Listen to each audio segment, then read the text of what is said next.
Strategy का मकसद आपको आर्थिक आजादी देना होता है, लेकिन ये आजादी बिना आपकी कोशिश और अनुशासन से नहीं मिल सकती।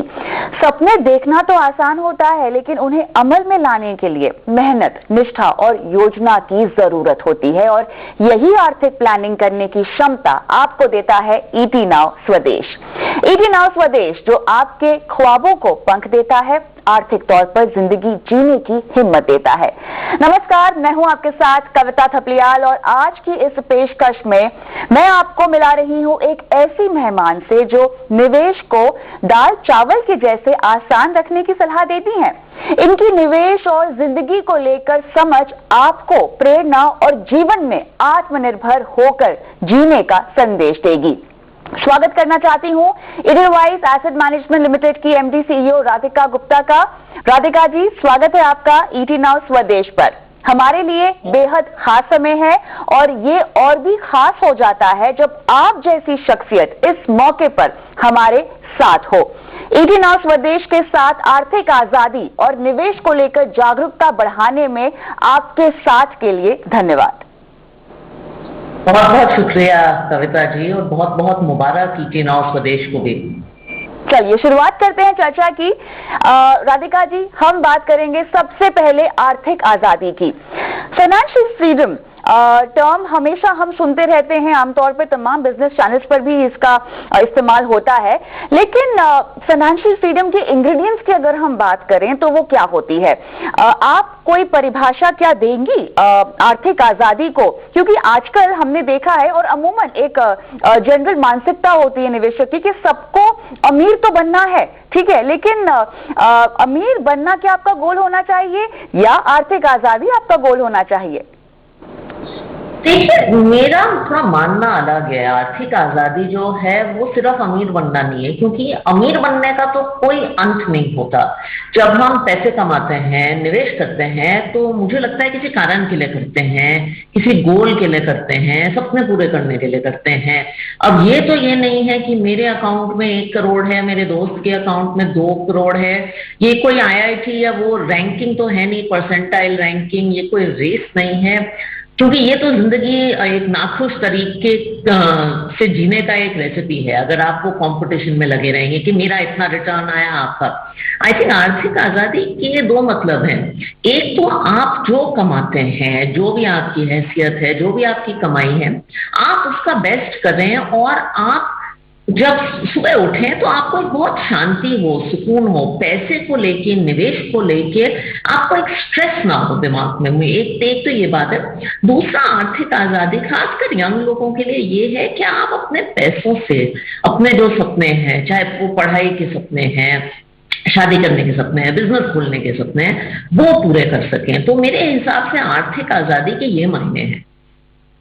क्या आप अपने आप को आर्थिक तौर पे आजाद समझती हैं राधिका जी, आज जीवन में इस मुकाम को अगर हम देखें तो?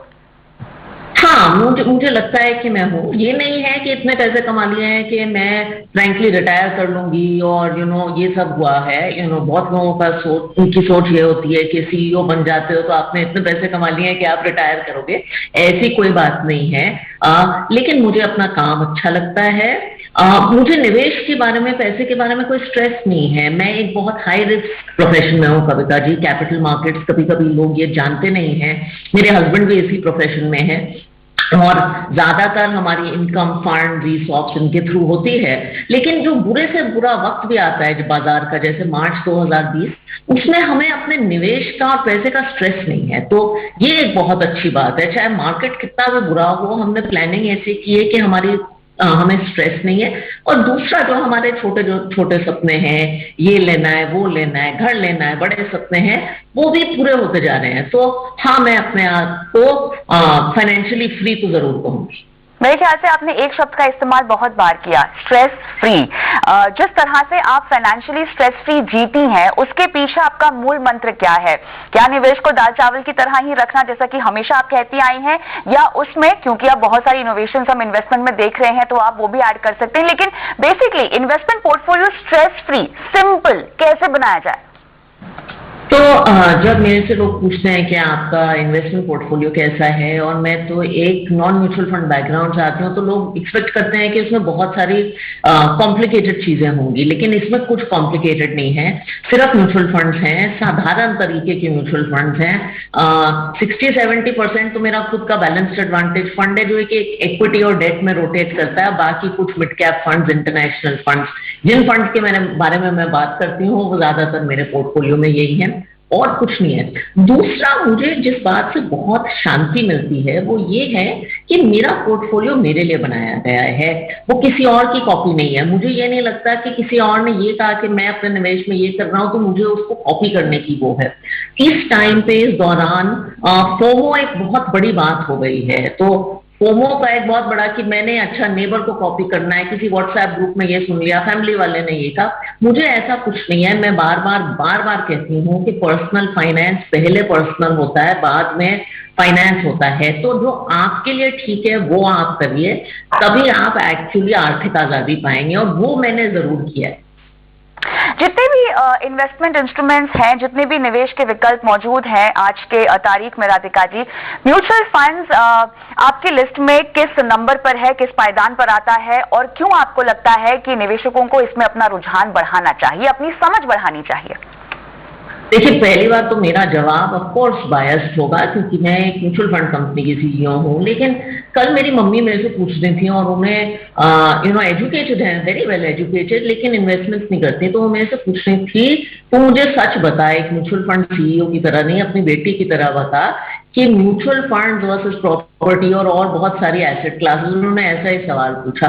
तो मैंने कहा, माँ मैं आपको सच बोल रही हूँ, म्यूचुअल फंड एक्चुअली आपके लिए हाईएस्ट रैंक इंस्ट्रूमेंट है, और इसकी 2-3 वजह है।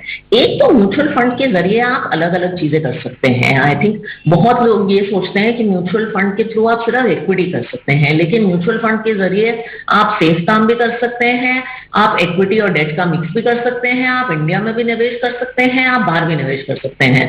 तो एक तो ये बात है। दूसरी बात जो बहुत इंपॉर्टेंट है म्यूचुअल फंड्स की, कि आपका पैसा अगर आपको चाहिए तो वो कल मिल जाएगा। ये एक लिक्विड इन्वेस्टमेंट है, इसमें हेडेक नहीं है। तीसरी बात, ये बहुत रेगुलेटेड और ट्रांसपेरेंट इन्वेस्टमेंट है। तो अगर आपको अपना निवेश का काम आउटसोर्स करना है तो म्यूचुअल फंड आपके लिए मेरे हिसाब से एक परफेक्ट इन्वेस्टमेंट है। ये 3 बातें मैंने कल अपनी मम्मी को भी समझाई थी। अच्छा राधिका जी, जिस तरह से हम समय को बदलता हुआ देख रहे हैं, अब उसमें 2 चीजें हो रही हैं। एक तो आपका इन्वेस्टर बदल रहा है, दूसरा निवेश करने के तरीके भी बदल रहे हैं। और यहाँ पर मैं तवज्जो देना चाहूंगी डिजिटल इंफ्रास्ट्रक्चर पर, प्लेटफॉर्म्स पे जो आ रहे हैं। निवेशकों में, क्योंकि आप इतने समय से इस बिजनेस में हैं, निवेशकों में किस तरह का बदलाव आया है और निवेश करने की प्रक्रिया में कितना बदलाव आया है? खासतौर से डिजिटल प्लेटफॉर्म को आप कितना तवज्जो देती हैं, कितना जरूरी समझती हैं? देखिए, 2 बातें हैं जहां तक डिजिटल प्लेटफॉर्म की वो है, और डिजिटल प्लेटफॉर्म की बहुत ग्रोथ हुई है। आमतौर से पहले लोग जो पूछते थे कि कैसे निवेश करें, अब वो किसी ना किसी डिजिटल प्लेटफॉर्म को प्रेफर करते हैं। तो अभी जो निवेश करने का प्रोसेस है, जो ट्रांजैक्शन पंच करने का प्रोसेस है, मैं जैसे कहूंगी SIP शुरू करना हो, STP करना हो, रिडेम्पशन करना हो, ये बहुत आसान हो गया है, बहुत एक्सेसिबल हो गया है डिजिटल प्लेटफॉर्म्स के कारण। और म्यूचुअल फंड में अगर आपकी KYC हो गई है तो ये बहुत आसान हो गया है। कोई भी आपको फंड चुनना हो, जो सारे रेगुलेटेड फंड्स हैं वो आप कर सकते हैं। डिजिटल प्लेटफॉर्म्स के हाउएवर डाउनसाइड्स भी हैं, क्योंकि लोगों को लगता है कि मैं डिजिटल प्लेटफॉर्म पे जाके, जैसे गूगल बाबा से अगर मेरी नी खराब हो जाती है तो मैं गूगल से जांच करके सोल्यूशन नहीं पूछती। आई कैन गो, एक बार मुझे सोल्यूशन पता चल गया तो मैं केमिस्ट से जाके ले सकती हूँ दवाई। लेकिन लोग ये भूल जाते हैं कि डिजिटल प्लेटफॉर्म एडवाइस सीख करने का एक तरीका नहीं है। तो अक्सर हम देखते हैं लोग डिजिटल प्लेटफॉर्म्स पे जाते हैं, फंड्स को सॉर्ट करते हैं, पिछला 1 साल का रिटर्न सबसे हाईएस्ट किसका है, और उसमें निवेश कर लेते हैं। और ये थोड़ा सा गलत तरीका है मेरे मानने में। तो ट्रांजैक्शंस के लिए बहुत अच्छा है, लेकिन निवेश की थिंकिंग, सोच आपके लिए क्या सही है, आपको क्या करना चाहिए, फंड्स के बारे में स्टडी, ये आपको खुद करनी पड़ेगी। अब ऐसे में जिस तरह से निवेशक बदल रहा है, यूथ आ रहा है, मिलेनियल्स भी बहुत ज्यादा पार्टिसिपेट करने लग गए हैं, और अब निवेश को लेकर जागरूकता भी आपके और हमारे माध्यम से बहुत ज्यादा बढ़ती हुई दिखाई दे रही है। अब इन तमाम समीकरण को अगर हम देखें तो क्या आपको ऐसा लगता है कि भविष्य में केवल डिजिटल ही चलेगा, या सभी तरह के प्लेटफॉर्म्स को एग्जिस्ट करेंगे? मुझे लगता है हिंदुस्तान जैसे देश में, चाहे वो खाने की बात हो या कपड़े की बात हो या निवेश की बात हो, कोई एक एवरेज नहीं होता। बहुत सारे प्लेटफॉर्म्स का बहुत सारा स्कोप है। कुछ लोगों को लगता है कि मैं एडवाइस शायद फिजिकल किसी इंसान से लूं क्योंकि बहुत कंफर्ट होती है। कुछ लोगों को लगता है कि मैं खुद ही जाके डिजिटली कर लूं। कुछ लोगों को अपने वेल्थ मैनेजर या बैंक पसंद है। तो ये सारे प्लेटफॉर्म्स मेरे हिसाब से को एग्जिस्ट करेंगे। मुझे लगता है जो ट्रांजैक्शन का हिस्सा है वो शायद ज्यादातर डिजिटल हो जाए, लेकिन जो एडवाइस का तरीका है, क्योंकि निवेश अल्टीमेटली एक बहुत थॉटफुल चीज है। पैसा बहुत मुश्किल से कमाया जाता है और हर इंसान की एज ए सेट नीड्स अलग होती हैं निवेश के प्रति, तो वो शायद फिजिकल में भी एग्जिस्ट करे। थोड़ा सा हम इन्वेस्टर माइंडसेट पर अब बात करते हैं, बाजार को लेकर समझ की बात करते हैं। देखिए, हमने जिस तरह से एक साल में बाजार को पीक होते हुए देखा है, बहुत लोगों में अब रुचि आ गई है कि वो बाजार में निवेश करें, लेकिन बाजार की चाल तो कभी एक जैसी रह नहीं सकती है राधिका जी। हमेशा जब एक तो माइंडसेट की प्रॉब्लम यह है कि बाजार जब चलता है बहुत ज्यादा, तब लोगों को लगता है कि निवेश करना चाहिए था या मौका छूट गया था, लेकिन जब बाजार गिरता है ना, तब सब डरकर एकदम दुबक के अपने घर में बैठ जाते हैं। इसमें बदलाव की जरूरत है। इसके अलावा जो इस वक्त आपको सुन रहे हैं, बाजार की नॉलेज में उनको क्या क्या मेन चीजें हैं जो आप हाईलाइट करना चाहेंगी, जो उन्हें पकड़ लेनी चाहिए अपने निवेश शुरू करने से पहले? और पहले सवाल की जहां तक बात है, जो हम कहते हैं ये जो बिहेवियरल इश्यूज हैं कि जब बाजार बहुत बढ़ता है तो सबको सडनली एक बहुत इंटरेस्ट आती है, उत्सुकता आती है कि अच्छा बाजार में क्या हो रहा है, थोड़ा पता करो। बाजार जब गिरता है तो एक डर जाता है आदमी। ये तो सदियों से चला आ रहा है, ये बदलना बहुत मुश्किल है। लेकिन इसको बदलने का तो नहीं, लेकिन इसको आपके अंदर की भावना को कंट्रोल करने का बेस्ट तरीका ये है कि अपने गोल्स के बेसिस पे निवेश करिए। जैसे कि मैंने शुरुआत में कहा, निवेश जो होता है वो किसी कारण के लिए होता है। तो आप किस चीज के लिए निवेश कर रहे हैं, किस समय के लिए निवेश कर रहे हैं, अगर आप ये जाने ना, तो ये जो छोटी मोटी उतार चढ़ाव की वो सिलसिला होता है उसमें आप इतना स्ट्रेस नहीं होंगे। जैसे अगर आपको पता है कि आप इक्विटी में 5 साल का निवेश कर रहे हैं तो उसे 5 साल के लिए छोड़ दीजिए। फिर आपको मार्केट में क्या हुआ मार्च 2020 में, अप्रैल 2021 में, आपको इतना फर्क नहीं पड़ना चाहिए क्योंकि माइंड बहुत एक्टिव होता है, न्यूज बहुत होती है, वो होनी चाहिए, लेकिन आपको क्या मैटर करता है, आपको उस पर फोकस करना चाहिए। दूसरी, आपने बहुत अच्छी बात कही कि निवेश करने के बाद हम बहुत सारे सवाल पूछते हैं कि अच्छा ये हो गया, मेरे निवेश को ये हो गया, लेकिन निवेश करने से पहले जानकारी लेना बहुत जरूरी है। तो आई थिंक 2 बातों की, एक तो पहले जानिए कि क्या क्या अलग निवेश के औजार हैं, जैसे इक्विटी है, डेट है, और उनमें भी हर की बेसिक कैरेक्टरिस्टिक्स क्या है कि इक्विटी अगर आप करेंगे तो आपके साथ ये होगा, 5 साल में 5 साल तक आपको निवेश करना चाहिए, आपके पैसे 30-40% गिर सकते हैं। ये सारी बातें आप जानिए। दूसरा, आज की तारीख में, और आपने डिजिटल प्लेटफॉर्म्स का जिक्र किया, अगर आप म्यूचुअल फंड्स में भी निवेश करना चाहें तो हम सिर्फ रिटर्न देखते हैं आमतौर से म्यूचुअल फंड का, लेकिन म्यूचुअल फंड के बारे में आज की तारीख में बहुत सारी इंफॉर्मेशन म्यूचुअल फंड कंपनीज की वेबसाइट में है। फंड करता क्या है, फंड मैनेजर निवेश कैसे करता है, क्या इसका अच्छे से अच्छा रिटर्न होगा, क्या इसका बुरे से बुरा रिटर्न होगा, तो पूरी जानकारी लीजिए। और ये जरूर जानकारी लीजिए कि वर्स्ट केस सिनेरियो में, जो बुरा केस है, उसमें क्या हो सकता है, क्योंकि मुझे लगता है निवेश अल्टीमेटली एक एक्सपेक्टेशंस का खेल है। अगर आपकी एक्सपेक्टेशंस सही होंगी तो आपकी निवेश की जर्नी बहुत अच्छी होगी।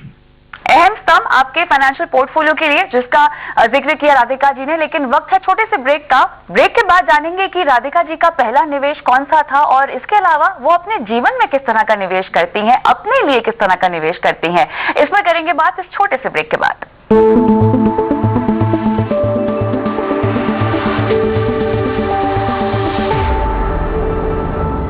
स्वागत है 18 नौ स्वदेश पर। इस खास चर्चा में मैं बात कर रही हूं एडलवाइस एएमसी की एमडी सीईओ राधिका गुप्ता से। राधिका जी, आगे बढ़ाते हैं चर्चा को और अब आपके निवेश सफर के बारे में हम बात करेंगे।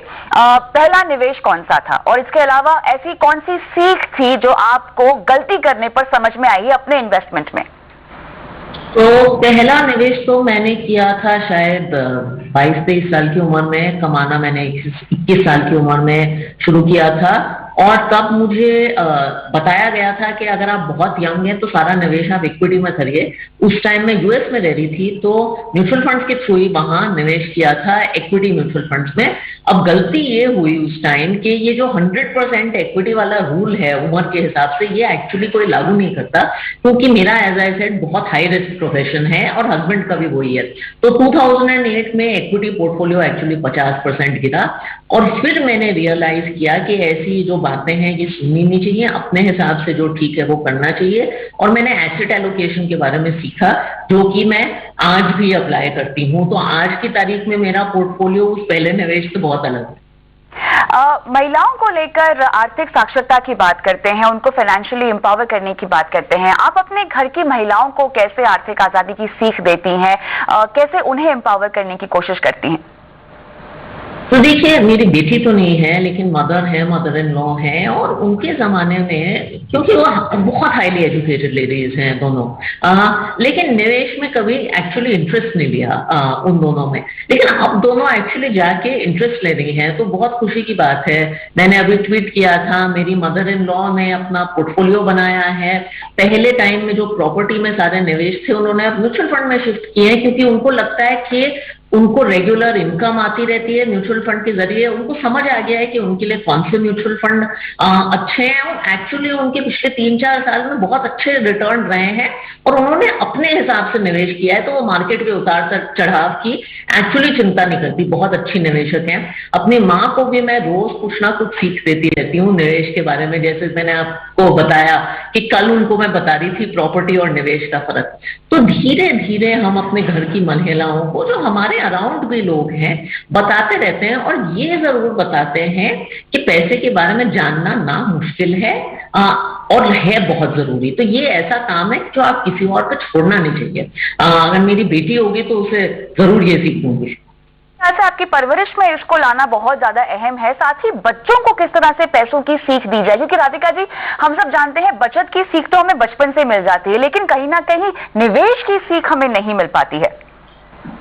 हाँ, और ये अनफॉर्चुनेटली स्कूल्स और कॉलेजेस में पढ़ाया नहीं जाता। हालांकि हमारे हिंदुस्तानी सभ्यता में आई थिंक मोस्ट घरों में ये सिखाया जाता है, वैल्यू फॉर मनी। अब मुझे याद है, जब मैं बड़ी हुई तो मेरी मम्मी हमेशा कहती थी, सस्ता सुंदर टिकाऊ ऐसा सामान लो, वैल्यू फॉर मनी होना चाहिए। तो बेसिक बचत की सीख तो हमेशा सिखाई जाती थी। आई थिंक निवेश की सीख सिखाई जा सकती है, लेकिन आजकल डिजिटल माध्यम की तरफ से इतने अपॉर्चुनिटीज हैं, इतने तरीके हैं इस बारे में सीखने की। और मुझे लगता है निवेश, कविता जी, एक ऐसी चीज है जो आदमी थोड़ा सीख के ही सीखता है, करके ही सीखता है, थोड़ा ठोकर खा के ही सीखता है। तो ये आप थोड़ा सा जब पैसे कमाना शुरू करें, अगर आप जल्दी निवेश करना शुरू करें और छोटे अमाउंट से करें, तो आपकी सीख बहुत अच्छी हो जाती है। बिल्कुल, अपनी क्षमता जितनी हो आपको उससे शुरुआत बस कर देनी चाहिए। राधिका जी, वक्त आ गया है थोड़ा सा आपको और करीबी से जानने का। मुझे बताएं, आप काफी हेक्टिक लाइफ जीती होंगी, अपने आप को आप अनवाइंड कैसे करती हैं, वीकेंड्स पर आपका शेड्यूल कैसा रहता है, आपके शौक क्या है काम के अलावा?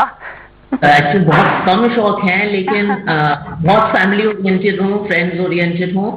मुझे लिखने का शौक है, जैसे आपको पता है, पोएट्री का शौक है, तो वो करती रहती हूँ। इरशाद, चलिए कुछ सुना दीजिए। अच्छा, अभी आपने पूछा है तो कुछ सुनाना पड़ेगा। तो मैं ऐसा निदा फाजली का एक पुराना शेर आपको सुनाती हूँ, जो बाजार पे भी बहुत, निवेशकों की जर्नी पे भी बहुत अप्लाई करता है। वो लिखते हैं कि सफर में धूप तो होगी, सफर में धूप तो होगी, जो चल सको तो चलो, सभी है भीड़ में, तुम भी निकल सको तो चलो। अब किसी के वास्ते यहाँ राहें नहीं बदलती, किसी के वास्ते राहें कहाँ बदलती हैं, तुम खुद को, अपने आप को बदल सको तो चलो। तो ये इसका निवेश बाजार से भी बहुत अच्छा कनेक्शन है, क्योंकि निवेश का जो सफर है उसमें धूप तो होगी, लेकिन उसके बावजूद आपको चलना है। और आप अकेले नहीं हो जिसको ये धूप लग रही है, जिसको ये करेक्शन हो रही है, सभी हैं इस भीड़ में। और आपके कारण इकोनॉमी, मार्केट, ये कुछ नहीं बदलने वाला। तो आपको खुद का बदलाव करना पड़ेगा, तब फिर आगे चलिए। बहुत खूब। यहाँ पर मेरे ख्याल से काफी गहरी सीख मिलती है और काफी गहरी सोच के साथ आपने इसको इंटरप्रेट भी किया है दर्शकों के लिए। लेकिन एक और चीज जो मैंने बहुत देखी है, एटलीस्ट जितनी आपकी तस्वीरें आती हैं अखबार में और मैगजीन्स में, सब में आप बेहद खूबसूरत साड़ियां पहनती हैं। तो एक तो महिला हूं मैं और साड़ियों से मुझे भी प्रेम है। वो तमाम महिलाएं जो आपको इस वक्त देख रही हैं, आपकी साड़ियों का प्रेम कब से शुरू हुआ और आपका कलेक्शन कैसा है साड़ियों का? हाँ, तो आज मैंने नहीं पहनी, लेकिन हाँ। मैं 16.5 साल की उम्र से पहन रही हूँ। मेरे ओह, फादर डिप्लोमेट थे। तो अच्छा मेरी मदर, हाँ, तो मेरी मदर हर एम्बेसी के फंक्शन में पहनती थी। अच्छा। तो उनसे मैंने ये सीख सीखी है। बाहर भी रहती थी तो पहनती थी। और साड़ी से खूबसूरत आई थिंक कुछ होता नहीं, क्योंकि साड़ियों में इतने रंग होते हैं। आप ढाकाई साड़ी ले सकते हैं, आप कश्मीर की साड़ी ले सकते हैं, आप कांजीवरम ले सकते हैं, आप कहाँ कहाँ की, आप गुजरात की साड़ी ले सकते हैं, पटोला साड़ी ले सकते हैं, चंदेरी ले सकते हैं। तो इतनी वैरायटी है। तो मैं जब ट्रैवल करती थी तो पिकअप करती थी। मेरे पास आई थिंक अबाउट 120 साड़ियां होंगी। ये ज्यादातर मैंने नहीं खरीदी हैं, लोगों ने मुझे गिफ्ट किए हैं। इनफैक्ट ट्विटर वगैरह पे भी लोग मुझे फोन करके कहते हैं अपनी मम्मी की मुझे साड़ी आपको देनी है। तो ऐसे ही कलेक्शन बढ़ती गई है। खूबसूरत। मैं समझ सकती हूँ कि आपका वॉर्डरोब कितना खूबसूरत होगा। आखिरी सवाल, अब आजकल हर किसी की एक बकेट लिस्ट है, होती है अमूमन, जो आप जिंदगी में आगे चल के करना चाहते हैं। आपकी बकेट लिस्ट क्या है? आई थिंक बहुत चीजें हैं। दुनिया तो मैंने काफी घूमी है, तो वो तो ज्यादातर नहीं है। लेकिन किताब जरूर लिखना चाहती हूँ, और किसी पॉइंट पे देश के लिए कुछ ज्यादा करना चाहती हूँ, या गवर्नमेंट में या ऐसे किसी रोल में। तो ये दोनों चीजें तो हैं। चलिए, हमारी शुभकामनाएं आपको, और कम से कम निवेशकों में आर्थिक आजादी लाने के हमारे सफर में आपने हमारे साथ तो ये जर्नी की शुरुआत कर ली है। राधिका जी, बहुत बहुत शुक्रिया समय निकालकर आज हमसे बात करने के लिए। ईडी नाउ स्वदेश की इस खास चर्चा में मुझे भी इजाजत दें, लेकिन जैसा कि आपने सुना है, जितना जल्दी हो सके अपने इन्वेस्टमेंट की शुरुआत कर दें। नमस्कार।